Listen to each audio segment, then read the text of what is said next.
Bonjour, une petite vidéo pour nous rejoindre sur cette aumônerie des lycéens. Ça fait un mois que on avait fait la dernière, donc j'ai repris, ça devient la tradition, j'ai repris le lieu du haut de cette tour.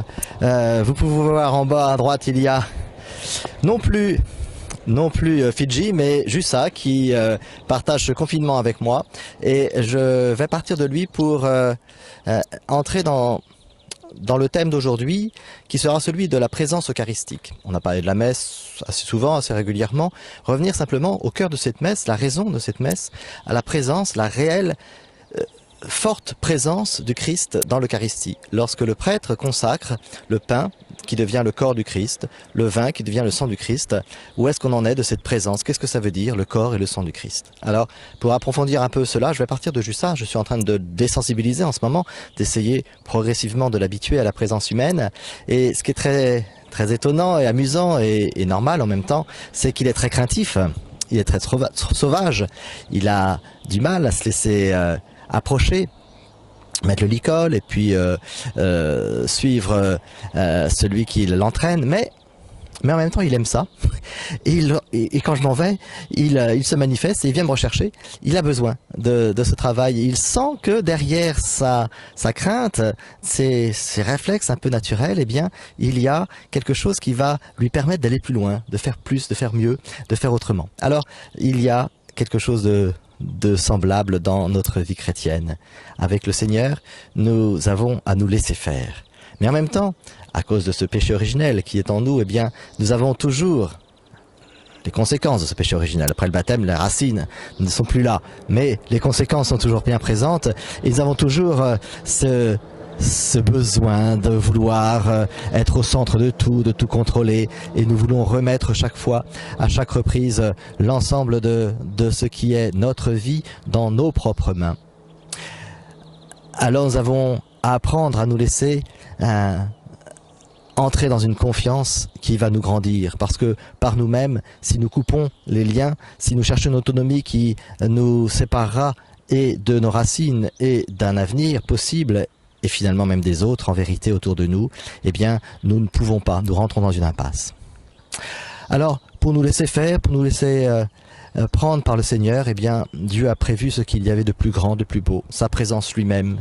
C'est une réelle présence. Ce n'est pas quelqu'un qui vient représenter Jésus. Jésus est venu lui-même au milieu des hommes, et dans l'Eucharistie, dans le mystère de la messe, il continue à venir lui-même. Il n'envoie pas un émissaire.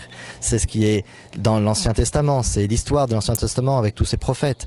Mais maintenant, il n'y a plus de prophètes. Il y a le Christ qui est Dieu lui-même. Il n'y a plus besoin d'envoyer quelqu'un à sa place. Il est avec nous et il est pour nous d'une manière unique et personnelle. Il veut créer et grandir dans ce lien avec chacun d'entre nous. Et pour cela, eh bien, il n'est pas question simplement de symboles.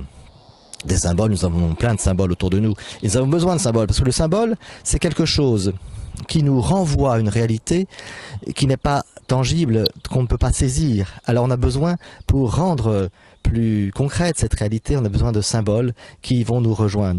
Notre vie est pleine de symboles, notre vie de foi aussi. La vie scout, pour ceux qui vivent dans le scoutisme, le guidisme, eh bien ils connaissent aussi la valeur et l'importance de tous ces symboles. On en a besoin, mais le symbole en lui-même pourrait finir par être stérile s'il ne nous permettait pas de rejoindre la réalité de la présence qui est derrière.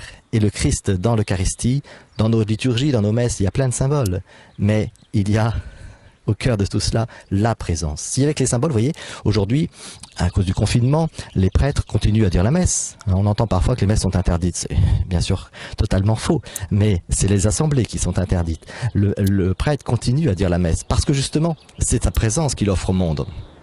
Si c'était que des symboles, il n'aurait pas besoin de ces symboles s'il n'y avait pas de public, entre guillemets. Donc, il arrêterait cela. Mais pour aller plus loin, pour recevoir cette présence et pour la donner au monde, eh bien le prêtre continue de dire la messe. Et c'est une richesse qui est offerte à notre humanité, à notre monde aujourd'hui. Chaque prêtre qui continue, c'est ça qui garde le monde à un certain niveau, si vous voulez, de flottaison. Le prêtre qui dit la messe, même seul, offre pour le monde entier et irrigue ce monde entier de la grâce, de la vie qui n'est pas simplement une vie biologique, mais qui est la vie de Dieu, la vie qui a un sens, qui va faire quelque chose et quelqu'un de manière pleine et définitive. Voilà, donc nous avons cela qu'il nous faut retrouver sans cesse dans le mystère de la messe, une présence réelle. Une présence véritable, le deuxième terme de la tradition, réelle, véritable. C'est-à-dire que dans notre vie, il y a du vrai et du faux. Voilà, il y a des choses qui sont vraies, des choses qui sont fausses. Et il ne suffit pas de le décréter. Si on le décrète, eh bien on peut facilement devenir un menteur, justement, parce qu'on va décréter quelque chose qui ne correspond pas à la réalité. La vérité des choses, elle nous dépasse. Elle est dans une réalité qui n'est pas ce que nous avons décidé. Nous avons à décider de rejoindre cette réalité. Et c'est comme ça qu'on s'approche du vrai, c'est comme ça qu'on peut être dans un camp de vrai ou de faux, selon les choix qui sont les nôtres. Le Christ dans l'Eucharistie nous offre une présence véritable. C'est vraiment lui, et non seulement véritable, mais c'est la plus grande des vérités, puisque c'est lui qui est la vérité. Toutes nos vérités, tout ce que nous essayons de mettre en lien, en adéquation avec ce qui existe dans notre vie, eh bien, c'est souvent des choses qui sont interprétables, qui sont passables, qui sont évolutives. Alors que Dieu, lui, il est dans cette vérité qui ne peut pas passer, qui est définitive et qui libère le cœur de tout ce qui existe. Voilà donc, c'est pour ça que Jésus nous dit, je suis la vérité. Je suis la vérité. La vérité vous rendra libre. C'est parce que cette vérité, c'est pas simplement des concepts, des idées, mais c'est Dieu lui-même qui se donne à nous, qui est la vérité. Donc cette présence, elle est véritable et elle nourrit en nous cette soif et cette réponse que nous pouvons trouver de la vérité. La présence de Christ est substantielle. C'est le terme dont vous vous souvenez peut-être à votre première communion, on l'avait expliqué. Vous étiez jeune encore, mais c'était important de voir ce terme qui est très précis, qui est un peu philosophique, la substance. Qu'est-ce que c'est que la substance? C'est ce qui demeure, c'est ce qui reste, c'est ce qui est. C'est le cœur de l'être. Alors que dans notre vie, nous percevons souvent des choses qui ne sont que l'apparence. On parle de la réalité de la personne, mais derrière, on aborde surtout l'apparence. Et l'apparence, elle est évolutive. L'apparence, elle est trompeuse. L'apparence, elle repose sur quelque chose qui peut être assez mouvant, assez changeant. Alors que la substance, elle demeure. Notre corps évolue, l'apparence change avec les années. Mais nous sommes nous-mêmes. Notre être ne change pas. La substance demeure. Ça, c'est l'ordre naturel des choses. Les substances, elles ne changent pas. Et c'est les apparences qui peuvent évoluer. Dans la messe, c'est le contraire. C'est pour ça que la messe est un miracle. On va parler de miracle dans la messe. Parce que ce n'est plus simplement l'apparence qui va être importante, mais la substance qui va être révélée. Le corps du Christ. L'apparence, elle ne change pas. Le prêtre a pris du pain, le prêtre a pris du vin. À la fin de la messe, ce n'est plus du pain, ce n'est plus du vin, c'est le corps du Christ. C'est pas un symbole, c'est pas quelque chose qui nous fait penser à, c'est la réalité, c'est la substance de Dieu présent pour nous. Le corps et le sang du Christ. Ce n'est pas visible. Heureusement que c'est pas visible. Si c'était visible, eh bien, nous ne serions plus appelés à vivre de la foi, de la confiance, de la relation d'un enfant qui se tourne vers un père. Mais on serait dans l'évidence, dans l'informatique, dans les équations, et il n'y aurait pas de liberté, il n'y aurait pas de capacité personnelle à entrer dans une vie qui nous est destinée, mais en même temps qui va être elle-même au nom de notre liberté. On perdrait la liberté s'il n'y avait pas s'il y avait cette évidence, je veux dire, physique, matérielle. Voilà, donc dans le miracle, dans l'Eucharistie, il y a un miracle, la substance va changer, mais l'apparence ne change pas. C'est un miracle invisible, mais c'est un vrai et profond miracle, comme le pardon des péchés. C'est le miracle de la grâce, c'est le miracle par excellence que Dieu nous offre en s'offrant lui-même pour nous. Ce qu'il faut comprendre à travers cela, c'est que ce qui va motiver notre messe, ce qui va motiver notre pratique, c'est d'abord ce miracle. Si nous n'avons pas cette conscience, et c'est pour ça que la présence eucharistique, la présence réelle, substantielle, véritable du Seigneur est au cœur de notre foi. Notre foi, c'est la résurrection du Christ. Mais cette résurrection du Christ, elle nous rejoint véritablement, réellement, dans le mystère de la messe, dans l'Eucharistie, parce que le Seigneur se donne à nous, à ce moment-là, dans le pain eucharistique. Et donc, nous avons à entrer toujours davantage. C'est pour ça qu'il faut revenir sans cesse sur cette présence du Seigneur, parce que la liberté que Dieu nous offre, eh bien, nous l'utilisons facilement pour nous écarter de cela. Derrière moi, vous voyez l'église de Verberie. Les plus anciennes pierres de cette église sont là depuis le XIIe siècle. Si on a construit à cette époque ces bâtiments magnifiques qui sont les nôtres, aujourd'hui, c'est parce qu'on avait compris cela. On voulait abriter la présence de Dieu. C'est pas simplement parce qu'on voulait se faire plaisir, et c'est pas simplement parce qu'on voulait transmettre quelque chose aux générations à venir.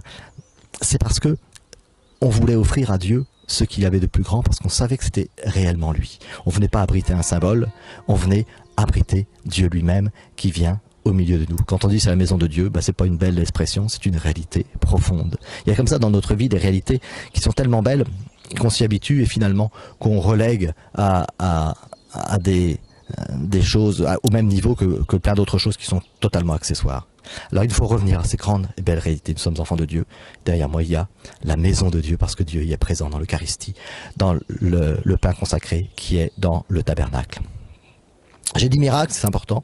Chaque messe, c'est un miracle. C'est pour ça qu'on a à entrer toujours davantage dans cette pratique, qu'on ne peut pas se satisfaire d'une non-pratique religieuse. Parce que ce miracle, il est fait pour nous, il nous est donné. Alors, nous avons à l'accueillir pleinement et à nous appuyer sur ce miracle pour vivre. Il y a dans l'histoire des hommes des miracles qu'on appelle eucharistiques. Alors, il faut revenir sur le thème parce que en fait, c'est intéressant, ça va nous intéresser de raconter cette histoire-là. Mais chaque messe est un miracle. Chaque messe est un miracle.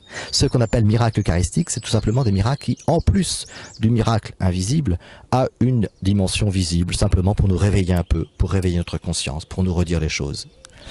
Le plus connu, c'est celui de Luciano en Italie, où au 7e siècle, c'est déjà ancien, un prêtre qui a eu un doute au moment où il célébrait la messe sur ce qu'il faisait, a vu effectivement que ce n'était pas simplement le corps du Christ dans la substance, mais aussi dans l'apparence, et le sang du Christ. Donc il y a eu un morceau de chair sur sa patène et du sang dans son calice. On les a conservés en reliques, on les a même analysés.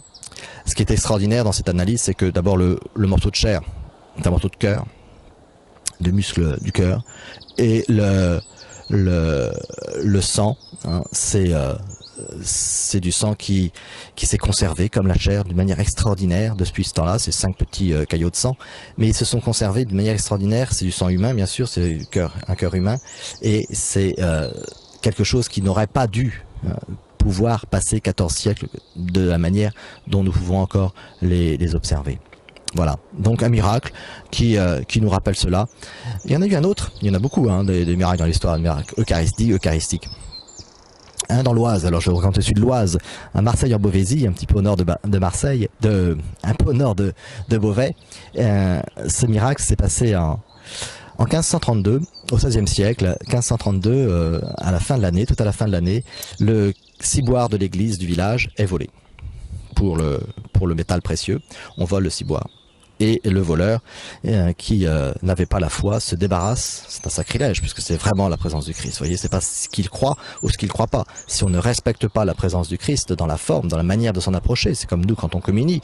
Si on ne le respecte pas, on fait un sacrilège.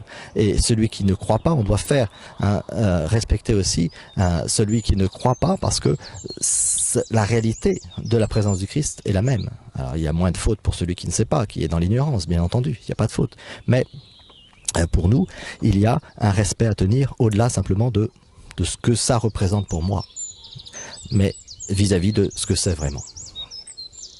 Et donc dans ce miracle de Marseille en Beauvaisis, les hosties sont jetées, et quelques jours après, voilà que tout début de l'année, le 1er janvier, je crois, de l'année 1533, se met à neiger terriblement, et quelqu'un est étonné dans la rue principale. La neige recouvre le sol partout, sauf autour d'une grosse pierre, où la neige ne prend pas. Alors, il soulève cette pierre, et il voit les hosties. Il appelle le curé, et on retrouve les hosties quelques jours après, qui étaient restées totalement intactes, qui n'avaient pas été souillées ni par la terre, ni par le rocher, ni par la neige, et qui étaient totalement intactes. On les a remises bien sûr dans le tabernacle, et c'est développé à cet endroit-là un culte, des pèlerinages. Il y a eu aussi des miracles de guérison. On y a fait une chapelle qui existe toujours, et le pèlerinage aussi. Le miracle de Marseille en Beauvaisis, pour rappeler que l'Eucharistie, eh bien, c'est vraiment le corps du Christ, et que cela est une réalité qui doit nous habiter. Et encore une fois, toute messe est un miracle. C'est ça qu'il faut qu'on se souvienne, et qui doit nourrir notre faim et soif de la messe, particulièrement en ce moment où nous en sommes privés pour beaucoup d'entre vous. que nous puissions rester donc en lien, en communion par notre prière d'abord, et puis par ces quelques vidéos, les messages qu'on peut s'envoyer. À bientôt. Je mettrai sur la page internet de la paroisse un programme pour le 3e trimestre. Je ne sais pas encore si on pourra faire ces réunions, mais on va les programmer pour qu'on puisse s'organiser. Et je vous remercie de votre attention. À bientôt.